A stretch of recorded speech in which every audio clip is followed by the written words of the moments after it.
We're down on Flaxlands Fisheries today, a traditional type of commercial carp water which we're seeing popping up all over the country. Now we've got Flaxlands resident expert Steve. Steve, you've been having some huge hits of fish out of this water over the last few years, particularly this year.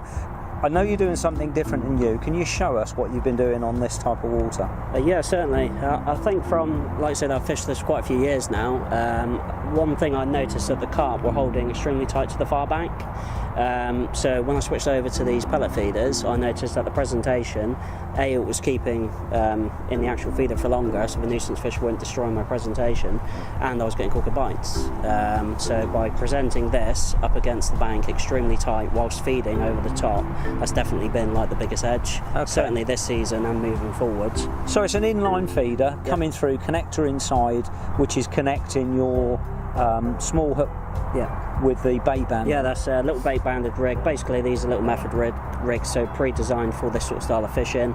With that you get a little bait band, and then that obviously allows you to put on any sort of hardened pellet.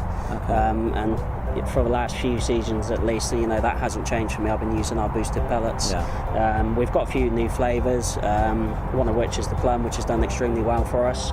And just a good quality ground bait. So just a ticket is the one I've been using. I know you've been formulating like mad with the boosted pellets and the ground bait. I mean, the ground bait's really exciting because that's been catching crazy numbers of fish. Can you show us the ground bait and just talk us through what you do with it and how you put it together? Okay, so onto the boosted pellet. You have got a banded tool if you're all sort of fingers and thumbs, but I literally just pinch it on the end there. I know when my hands were wet the other day, it's terrible trying to do it when your hands are wet, and the banded tool is much easier. No, it does make life easier for you. Like I said, short little rig, so this is a 3.5 inch one. We've got to do is make a general arc in there, so sort of U-shape, and tuck it up in the feeder itself. So that pushes back up inside, Now this is the bit that I struggle with. So you hold your thumb on the edge there, just keeping that in position. I'm swapping over, so I've got one hand free. Like I said, I'm actually holding the hook just on the actual centre part of the feeder there, and then you're literally just grouping up some of your pre-done mix. So this obviously we've already added the water and got the consistency right, and then literally one compression, and then that's it. That's the perfect presentation. Beautiful.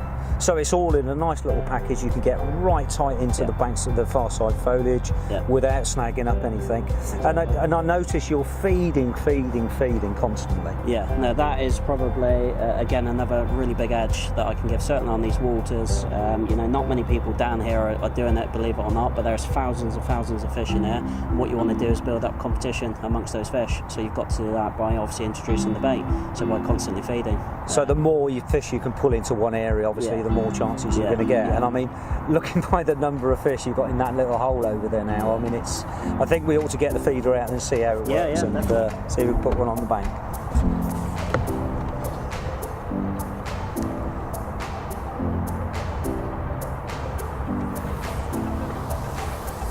Quite tight then.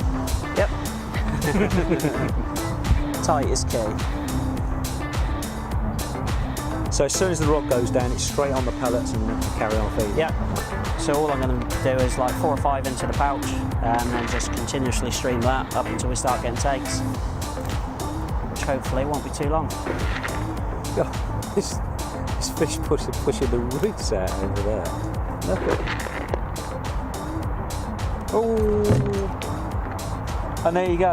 Doesn't take very long at all, does it? No, like I said, once you've got it clipped up and you feed, you know, continuously over the top of it, and you can build up that competition, the bites are literally that quick. I think the most important thing is don't go too crazy from the start. Little and often is always the best scenario. So there you go. Streamline that. Nice and simple method, really easy to use. Some brilliant tips there from Steve. Why don't you give it a go on your local water?